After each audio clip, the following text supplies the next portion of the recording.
Hi, everyone, and welcome to another episode of Smart Talks by the Elizabeth Smart Foundation. I'm Elizabeth Smart. I'm here with my co-host, Mio Strong, and today I'm very excited to have Dorothy Maryon with us. She is a clinical mental health counselor, and she's been one for many, many years. She specializes in betrayal trauma and also in sexual compulsion therapy or addiction. We're very, very excited, and today we're talking about betrayal trauma.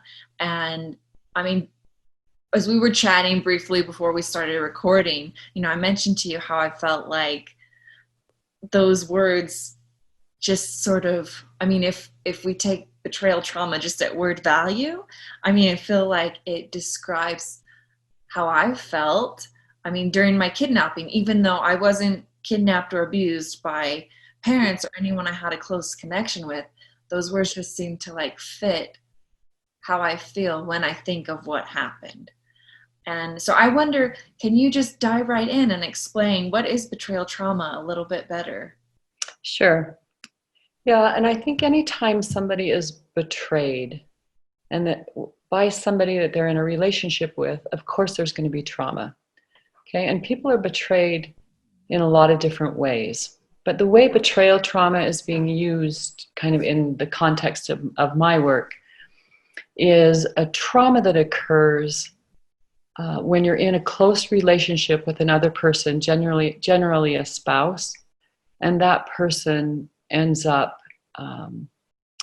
having been deceptive and hidden behaviors that have been going on outside of the marriage. But sometimes what I'll explain for people is, in order to understand betrayal trauma, you kind of have to understand attachment. Okay, so we are born wired for attachment. That's how we come into the world. So if a baby doesn't bond, we know that they don't thrive, right? And so that's a real survival hardware that we have. We attach. And what we know now that we didn't always know is that we never outgrow that need for attachment. So generally, as adults, we attach to our partners. Okay? And ideally, we're at our best when we're connected and attached to another human being. We function optimally. And so when we have what's considered a secure attachment, you can answer the questions and your partner can answer affirmatively also. Will you be there for me when I need you? Do I matter to you? Am I a priority? Will you accept me as I am? Okay. And generally, people can answer yes to that if they have a really secure attachment. Okay.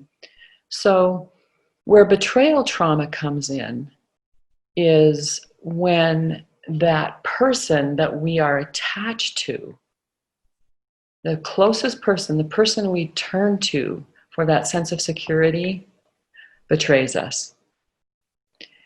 And that doesn't matter necessarily to a lot of people, whether that's virtually or with another human being. But if that person has gone outside of the relationship to have a sexual experience, that creates a tremendous amount of trauma. It's an attachment injury.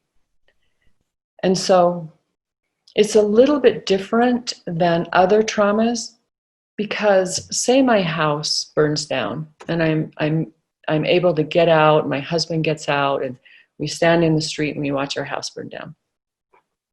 We're going to turn to each other and comfort each other and hold each other in order to get through that trauma. But with betrayal trauma, the very person that you would normally turn to is the one that's hurt you and betrayed you. And so it's so confusing as a partner, because there's that need to turn to that person, but now that person has become a source of danger.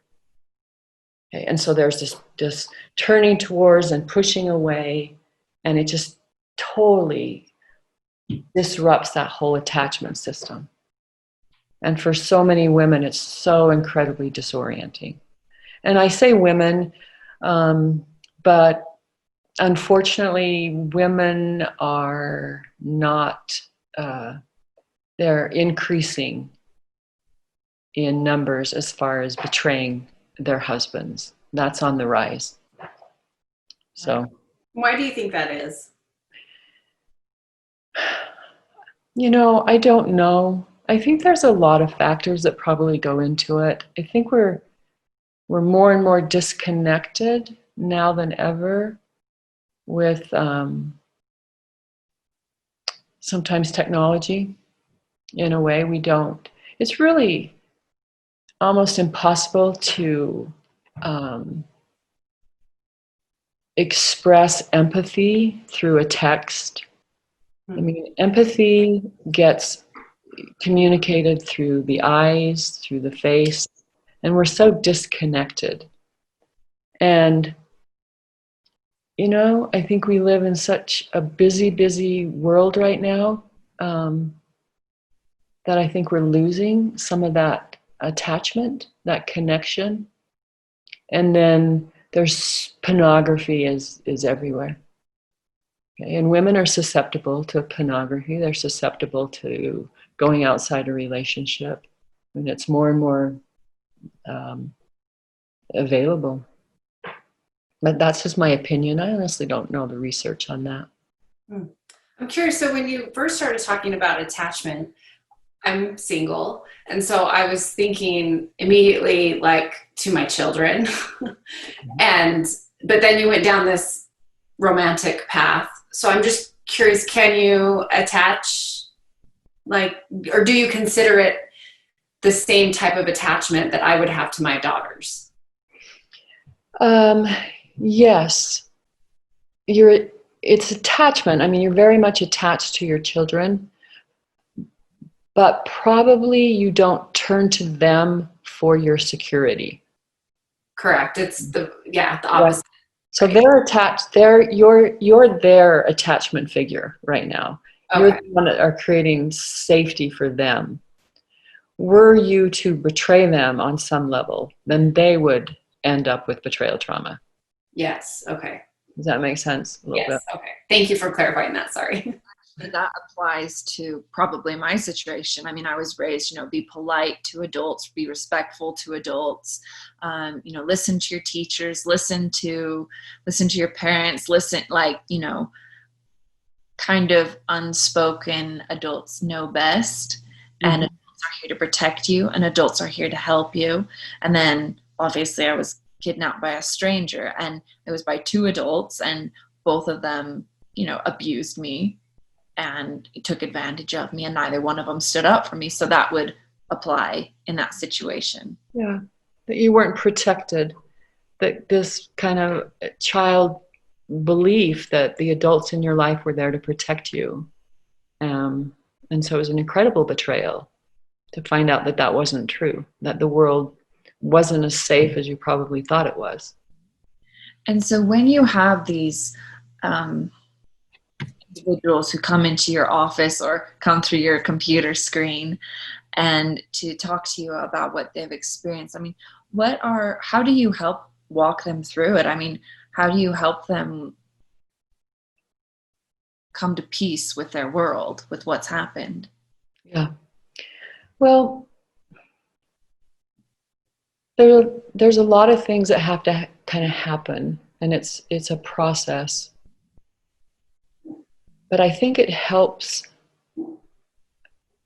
women or men who are going through this experience to find someone that can validate and normalize it. Because betrayal trauma is so disorienting. And it creates, that sense in the body that the world isn't safe anymore. And so people tend to get very hyper-vigilant, looking what's going on, if they're in a relationship. Is that person on the computer? Is that person telling the truth? And so it turns the environment kind of into a dangerous environment. And so in trying to help people, it helps them to understand what's going on with them, because it's kind of confusing. You know, I'm in love with this human being, and now this human being is dangerous, and how do I navigate that? So education helps. Trying to get people support, I think, is really, really helpful, because trauma tends to isolate us, right? We feel so unique, and it's very easy to go into hiding. And with the type of betrayal trauma that I work with, there's so much shame around, oh, my husband or my wife has been outside of our relationship to have a sexual experience, or they've been looking and lying about it. Okay? And so a lot of people will shut down and try to carry this all by themselves. And trauma occurs typically by other people, and it needs to be healed through other people. Okay, and so giving people resources of connection and community is really important. And so when you mentioned, part of the steps of recovery is, reorienting and normalizing. And when you say normalizing, like, I hope it's not normal for every relationship to experience this kind of betrayal. But what exactly do you mean when you say normal? What I mean by normalizing it is I try to normalize it, the fact that this person is feeling so disoriented, so afraid, that they're irritable now, that they're ruminating about what's gone on, that they feel like they can never trust again. I try to help them understand that under these circumstances, it's normal to feel that. Okay. That's what I mean by normalizing it. It's like you're not crazy for feeling just so undone by this experience. And normalizing, I imagine, takes a little bit of the shame and the weight of that away from them. Yeah. And so does the getting people support, because they're like, oh, I'm not the only one that feels this way. I'm not the only one that, feels so, that my whole world has changed. One thing that sometimes we talk about with this is that we all have a construct of what our world should look like. Okay? That's kind of what we do, and as people, as human beings, we go, this is my world, and this is what happens in my world, and this is what I can expect.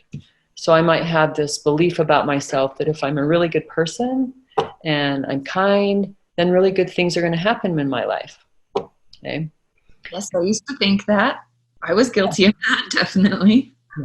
And it's not even guilty, it's just how we built our world. Okay? But what happens, and then when things happen that are really difficult in our world, generally, we can just accommodate that. So, for instance, probably 4 or 5 years now, both of my parents passed away within 6 weeks of each other. Okay, and that was really difficult, right? But I had within my world kind of a religious and a spiritual construct where I felt like they were going to continue on and that they were now together. And so I was able to manage that difficulty within my construct. So one of the things that makes betrayal trauma so difficult is, for most people, they don't have a way of kind of assimilating that or accommodating that in their construct. And so it just blows that construct to pieces. Okay? Their whole world is shattered.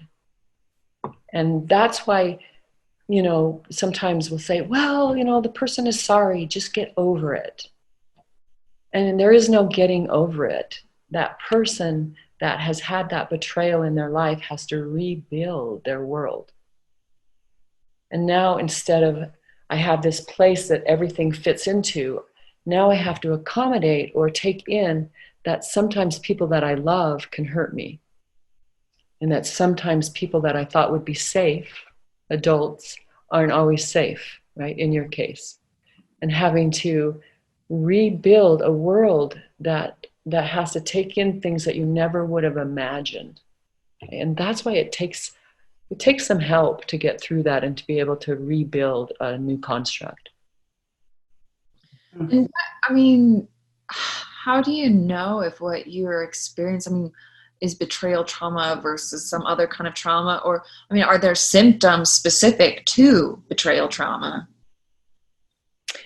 I don't think it matters. I think if you're experiencing trauma, you don't necessarily have to figure out, is this betrayal trauma? Is this a different type of trauma? And that's what these types of trauma have in common is often the symptoms. There's pages and pages and lists of symptoms with trauma, but it's generally, it shifts that person from a safe person to an unsafe person.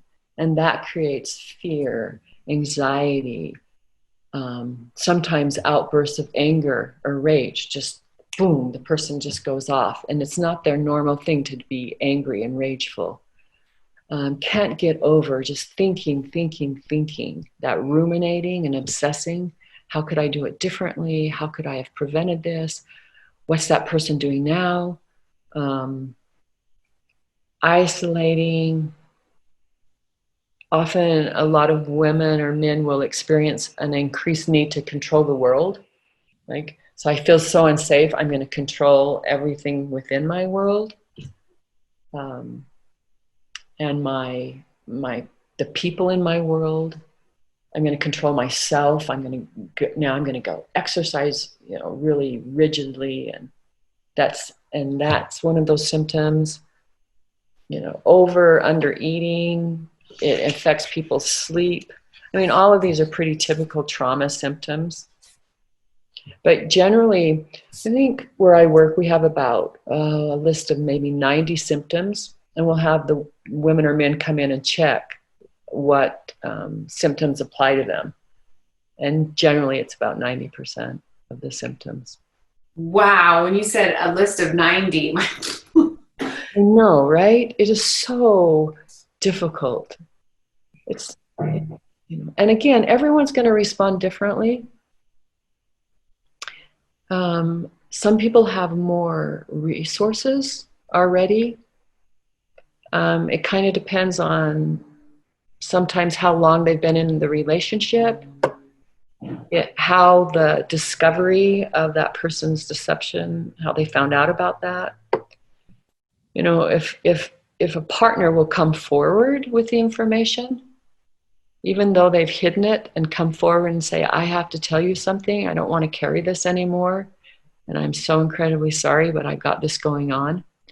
That is way, way different in terms of the impact than stumbling upon it one day and finding out, what, that's going on, right? And so that makes a difference.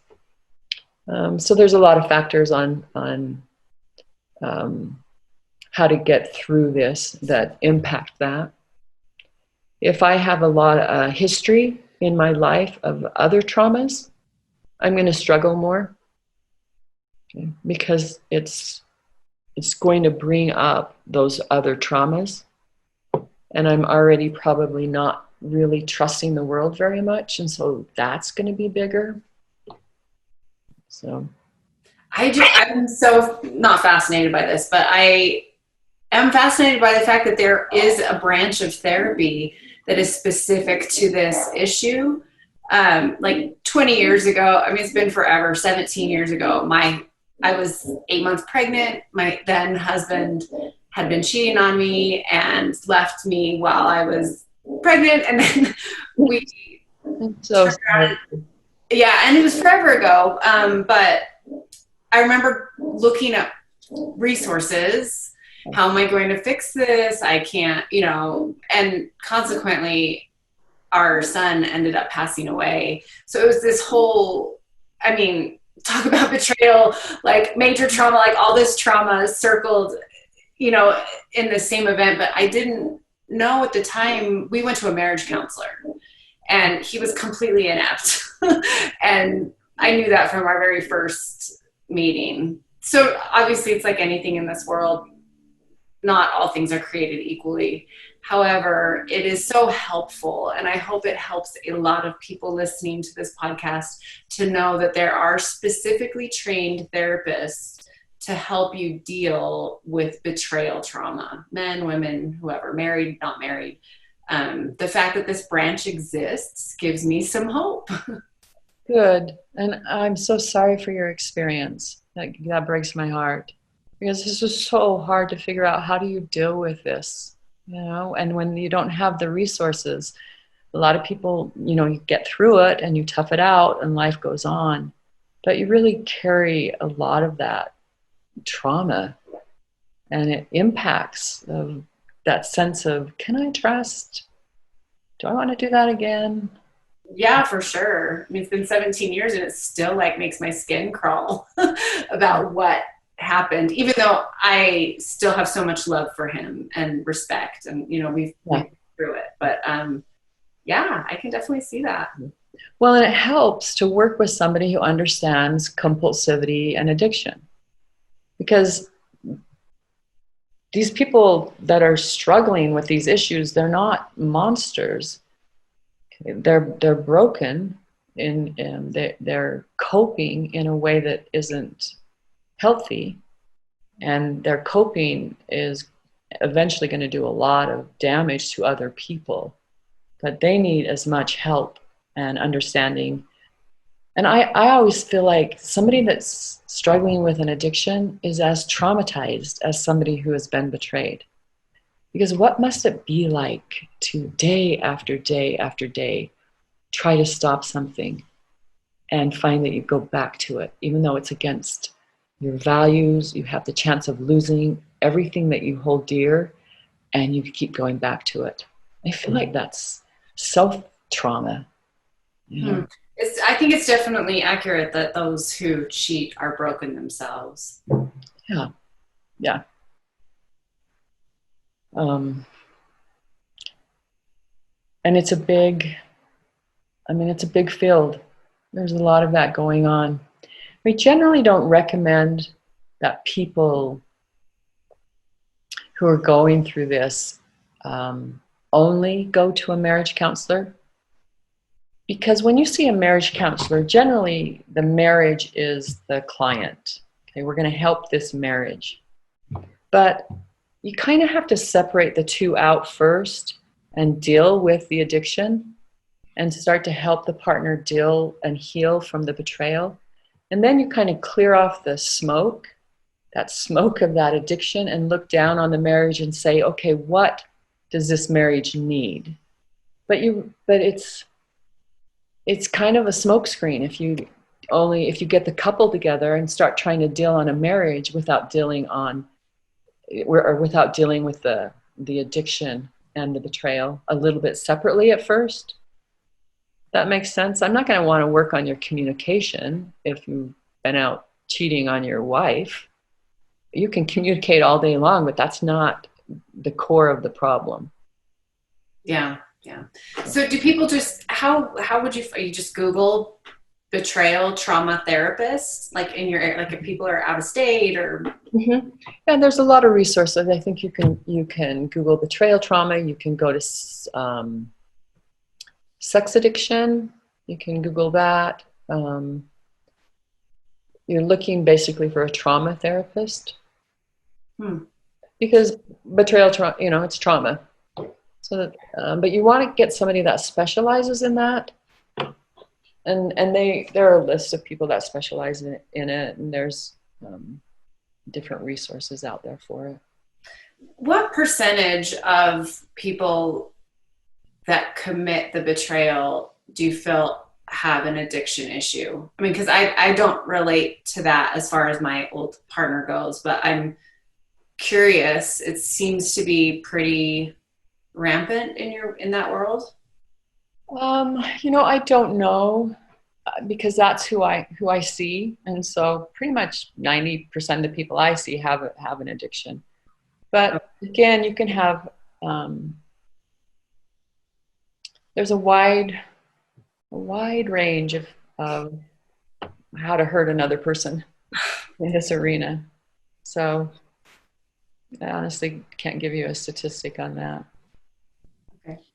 And as we're all in lockdown, quarantine, isolation right now, and for anyone who has experienced betrayal trauma or experiences it in the future, and before they get in to see a therapist or find the courage even to publicly acknowledge it just to another human being, is there anything that you can recommend just as a good practice to kind of help, I don't know, not help, just help keep going, I guess is the right word. Yeah. You know, I think finding a way to be self-compassionate is probably one of the key components of this, because it's so easy to go into shame and isolation, and women and men too, but again, I generally work with women, so I know them a little bit better in this arena. Sometimes we have this tendency to take responsibility. And betrayal does such a number on a person's self-worth. And so it's very easy to think, if I had been enough, if I had been better, if I had been thinner, if I had cooked better, if I had, fill in the blank. And so I think as somebody going through that, it's so incredibly important to figure out, look up, research, what does that mean to be self-compassionate? What does that mean to let go of the responsibility of another's poor choices? And that maybe it's not about you. And find a way to begin that process of self-acceptance. And that actually sounds like pretty good advice for just all of us all the time. I mean, I think we probably, when something goes wrong, I want to say hopefully, or most often, we look at ourselves first. That may not be true for everyone, but I mean, I think that is those are such wise words. Learn to have some self-compassion and realize that if it was somebody else's poor decision, that it's not your fault. Yeah. And I think sometimes too, Elizabeth, we take that on because if it is my fault, then I might have some control. If it's my fault, maybe I can fix it. But if it's not my fault, I'm going to feel kind of scared and pretty kind of hopeless and helpless because I can't then fix this. And so it helps to kind of get some help with that, because women or the men, we really can't fix, so to speak, another person, but we can get a lot of help with our own healing and an understanding of how do I be supportive while not taking on the responsibility of another person's choices and brokenness. And during this time of strange isolation and COVID-19, are you still practicing? Are you seeing, clients in the office? Are you doing virtual visits? Or how is the therapy world functioning? I think most of us have gone to telehealth. So we're reaching out from our kitchen counters until we can meet again kind of in person. A lot of people are still doing that, and it's been pretty effective. It's hard not to be able to reach out and connect with another person physically even. And so even in sessions we'll say, I want you to imagine that you can feel my hand on your shoulder and that you're feeling my support for you right now. Kind of doing our best here with that. It looks like we're out of time for today, but thank you so much for explaining a little bit deeper what betrayal trauma is and helping us understand, how it relates to us, if it relates to us, how trauma ultimately at the end of the day is trauma, but that we have so many resources available to us. And I especially love that last little bit about just having some self-compassion and realizing if it's someone else's bad decision, that doesn't make you responsible for it. It doesn't put you at fault, and learning to just have a little bit of kindness and understanding for yourself. I think that that's probably good advice for all of us. So thank you so much for giving us your time, and good luck during the continued lockdown in COVID-19. Stay safe. And to everyone else out there, thank you for tuning in. Thank you for giving us some of your time. And remember, be kind to yourself, have some compassion for yourself. And if you have experienced some form of betrayal trauma, don't be ashamed to speak out about it. Don't be ashamed to ask for help with it. Don't feel like you need to carry that extra burden around inside you, because you don't have to. There are people like Dorothy who can help you, who are trained to help you. And I've said this before, and I'm going to keep on saying it, but life is beautiful. I mean, we are living in a strange time right now. We're living in a difficult time right now. But life is beautiful, and there's so much to live for and so much to embrace in life and to enjoy in life, that please don't give up. Never give up. There's always hope. And if I believe in one thing, it's in the resilience of the human spirit. And so I know that whatever it is you're struggling with the right support, with the right help, with the right hope in your life, you can absolutely overcome anything. So that being said, I want to say thank you again for everyone tuning in, and God bless all of you.